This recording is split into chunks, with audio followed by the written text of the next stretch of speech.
Bonjour. Allô, allô, bonjour. Ça va bien, on est où là? On est chez moi. Chez vous, votre domicile?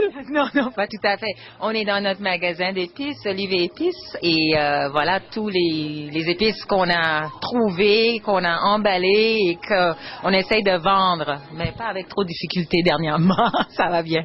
Mais il est où ce magasin? Parce que... Il est au marché Jean Talon, à Montréal. Hein, tout le monde sait ça. Le marché, ok, très bien. Par définition à Montréal. Non, non, on a les gourmands et les gourmets qui viennent ici, là. C'est ici qu'ils viennent. On est content.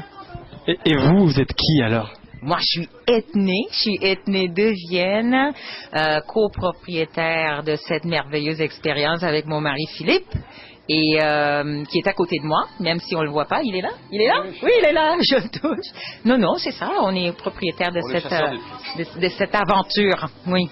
Chasseur d'épices, c'est ça? C'est le mot que j'ai entendu? C'est ça qu'on dit? Oui, on aime aller chercher les épices aux quatre coins du monde.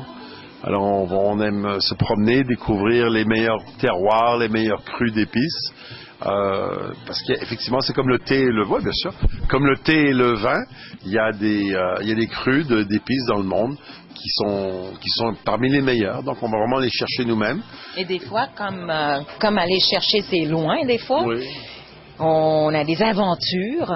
Il faut chercher les producteurs, etc., etc. Alors, et ça devient une chasse assez souvent. On entend parler de quelque chose et on part. Ouais. Hein? C'est cool. Donc oui, je vous ai entendu à la radio, je pense récemment, où vous disiez que en fait les épices, ça vaut assez cher et que donc ce qu'on trouve dans les magasins, etc., c'est peut-être des mélanges d'épices ou des épices qui vont être coupées ou... Les épices moulues, c'est un problème, hein?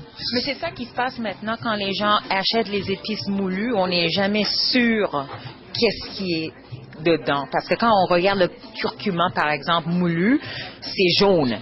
Et quand on regarde le vrai curcuma, au fait, c'est orange. Pas mal. Alors, ce qu'on retrouve souvent, c'est des épices qui ont été coupées soit avec la farine ou le sel. Et c'est pour ça que les gens qui ont des allergies, par exemple, contre le gluten, les médecins les conseillent de ne pas manger les épices moulues. Alors, nous, nos épices sont entières. Oui. Et on recommande toujours de les moudre à la minute. C'est ça qui fait toute la différence. Quand on mouille une épice à la minute, on a tout le parfum qui est relâché à ce moment-là. Alors même les épices de bonne qualité, qui ne sont pas coupées, qui ont été moulues dans une usine, elles sont très bonnes à l'usine. Et 3 mois plus tard, quand on les achète, elles sont déjà éventées. Puis une fois qu'on a ouvert le petit sachet, puis qu'on laisse traîner au-dessus du four une semaine ou deux, là, il n'y a plus rien dedans. Donc on recommande des épices entières. Si on peut prendre le temps de moudre ses propres épices. On a un mortier, le mortier qui a été inventé il y a combien de milliers d'années, quelque chose qui est un outil indispensable dans la cuisine. Ça prend 2 minutes. Hein? Le même temps de grimper puis de prendre le sac ouvert au-dessus du poêle pour mettre dans sa nourriture. On peut moudre les épices puis avoir les bénéfices vraiment merveilleux. Et c'est ça qui transforme la cuisine. C'est ça qui transforme la cuisine. La cuisine aux épices, c'est pas de temps en temps manger un plat qui est relevé, mais au contraire de donner un peu de parfum à tous ces plats. Donc c'est juste s'inspirer. Moi j'ai une méthode un peu scientifique, comme on l'explique dans notre livre, mais toi tu as une méthode au pif. Tu vas littéralement, tu sens l'épice et les odeurs les mémoires qui te reviennent avec cette odeur t'inspirent dans ta cuisine. Mais ça marche très bien les deux approches au fait, parce qu'il y a un qui est instinctif et on peut compter sur ces expériences-là qu'on a eues. Toi tu l'as mis ça vraiment très cartésien, très français, qui apprécie ça énormément, mais il y en a d'autres comme moi, les amateurs qui aiment faire ça, et je m'en fous si c'est dans les règles de l'art, si c'est quelque chose que j'aime, si c'est quelque chose que j'apprécie, je vais le faire. Et j'ai du succès quand même.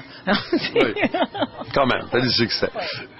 Donc, à entendre ce que vous dites, là, si je vous demande votre épice préférée, j'imagine que vous en avez pas, ou c'est en fonction des plats que vous allez préparer, ou vous avez quand même... C'est avec quoi? C'est un peu comme le vin et les aliments, l'épice et les aliments. On reconnaît le goût d'aliment, on reconnaît le goût de l'épice, et on marie les deux ensemble. Après ça, on marie les saveurs, parce que ce sont deux choses complètement différentes, le goût et la saveur. Je suis d'accord avec lui, je pense, mais c'est même moi qui t'a dit ça, oui. Non? Effectivement. Voilà, non, c'est ce qu'on encourage les gens de faire, c'est de juste manger des bonnes choses et de bien manger. Et même si on veut faire notre spaghetti, on dit pas de changer sa répertoire de cuisine pour cuisiner avec des épices. On peut continuer à cuisiner exactement ce qu'on cuisine présentement, mais avec des épices. Oui. Hein, c'est pas nécessaire d'aller... Dans le spaghetti, par exemple, on met un petit peu de muscade. Au-delà du laurier et de l'origan, on peut mettre un peu de muscade, on peut mettre un petit peu de 4 épices. Pas beaucoup, juste pour donner cette pointe merveilleuse qui va enrichir le plat. Et c'est tout ce que ça prend. C'est tout simplement mettre, au lieu de mettre juste des herbes sur une côtelette de porc, est-ce qu'on peut aussi, par exemple, mettre, je sais pas, une petite pointe de cannelle ou trouver un poivre ou un mélange de poivre qui va relever mieux. C'est trouver ces combinaisons-là qui vont faire que... C'est ça la cuisine aux épices de tous les jours. Ouais, mais encore une fois, il a bien appris, hein. Une question, alors on est au Québec, est-ce qu'il y a une épice qui se marie bien avec le Québec, avec le sirop d'érable par exemple? Oui, le tonka. Le tonka, c'est une épice originaire des Antilles qui se marie très bien dans les desserts et particulièrement dans l'érable, c'est absolument merveilleux parce que le tonka a à la fois des arômes de vanille et d'amande, donc ça se marie bien avec l'érable, mais aussi c'est une épice qui est très amère. Et l'amertume coupe le sucré de l'érable. Alors ça se marie excessivement bien. Oui, et là maintenant, en fait, on a parlé tellement de tonka parce que c'est une question que les gens posent assez souvent. Un Québécois, est-ce qu'il y a quelque chose qui... Ouais, et on répond tonka, qui était probablement pas une bonne idée parce qu'on a la difficulté maintenant à avoir, mais c'est pas grave. On va partir à la chasse aux Antilles bientôt, aller en chercher là. Absolument, absolument, parce que ça c'est une autre chose qui arrive des fois qui arrive souvent avec les épices, la température dans certains endroits, les ouragans, etc., ça joue, hein. Et à un moment donné, on est juste en rupture de stock parce qu'ils ont passé par un mauvais moment quelque part au monde, puis il faut qu'on explique ça. On cherche que les meilleurs, donc on préfère ne pas en avoir, tu peux en avoir des mauvaises. Alors, c'est vraiment notre but, c'est d'aller chercher vraiment le meilleur du meilleur. Les épices, c'est comme le thé ou le vin, il y a des grands crus qui sont incontournables, et puis il y en a des petits moins connus, ces petites perles qu'on découvre à l'occasion en se promenant aux quatre coins de la planète. Et donc il y a un livre, qu'est-ce qu'on retrouve dans ce livre? Parlez-moi. Qui c'est qui en parle le mieux? Mais je sais pas, mais parce que c'était vraiment en collaboration, hein. Philippe et moi, on a travaillé ce livre ensemble. Et le livre, c'est notre histoire, au fait, comment nous, on a appris à apprécier certaines épices, les gens qui nous a guidés, les voyages qui ont formé toute cette expérience, et évidemment le théorie sur le goût et la saveur, d'apprendre à différencier et d'apprendre à cuisiner avec les épices. En fait, on s'est basé sur notre expérience d'aller pendant 20 ans aux quatre coins de la planète, chasser les meilleures épices, apprendre des gens, que ce soit une équipe de la voirie sur le bord de la route aux Antilles ou quelqu'un qui faisait un lapin à la séchouanaise dans le milieu d'un village au Séchouane. On apprend comme ça dans tous ces pays comment se servir des épices. Et le livre, en fait, il répond aux questions que les élèves dans nos cours et dans les magasins, les gens qui viennent dans le magasin posent sur les épices. Et par notre cheminement, comment nous on a découvert, on le fait découvrir aux gens, c'est-à-dire par les recettes, par des histoires, par des petites conclusions qui expliquent qu'est-ce qu'on apprend sur les épices dans cette recette-là particulièrement. Et c'est le cheminement d'apprendre à se servir des épices. Ouais. Avec, comme tu dis, avec les histoires et tout ça, parce que tellement souvent, on arrive dans un pays et on connaît un petit peu l'histoire, tout ça, mais comment ils font, où est-ce qu'ils se trouvent les marchés et tout ça, on est ignorant à ce niveau. Alors, on trouve tout de suite quelqu'un ou des gens qui peuvent nous guider et on compte sur eux et on a eu des belles expériences, puis il y en a qui sont rencontrés dans le livre, effectivement, parce que on trouve que ça aussi, c'est très important. Ok, merci. Et l'épice des fêtes, alors, est-ce qu'il y a des épices pour les fêtes? Oui. Les bonnes. Celles d'ici, j'imagine, c'est ça, celles qu'on trouve ici. Celles qu'on trouve ici. Et ailleurs, on n'est pas les seuls qui ont des bonnes épices. Il faut les acheter avec son nez. Quand on peut sentir une épice, quand une odeur est agréable, la saveur sera automatiquement bonne en cuisine. C'est vraiment ça qui compte. Puis après ça, on les marie. C'est comme dire, c'est quoi le meilleur vin? Ce serait le Gevrey Chambertin, on boirait que ça toute sa vie, ce serait triste. C'est un peu la même idée. C'est d'avoir les épices... Boire avec un hot dog. Oui. Alors, c'est ça, tu as parfaitement raison, mais on a sorti récemment 22 nouveaux mélanges, donc on est très fiers et les gens peuvent avoir leurs propres expériences et faire leurs propres découvertes.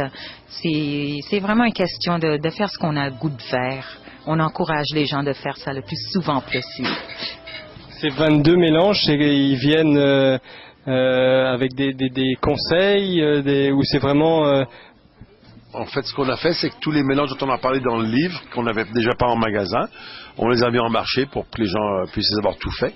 Mais les recettes de tous ces mélanges sont dans le livre. On a au-delà de 60 mélanges bien dosés, bien expliqués, comment les faire soi-même. Et chez vous, vous cuisinez avec des épices, j'imagine? Non, le moins possible.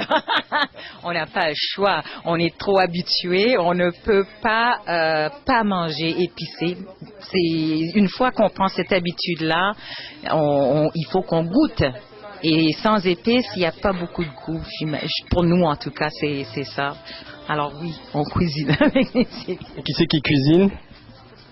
Les deux. Moi, je donne beaucoup de bons conseils. Oui.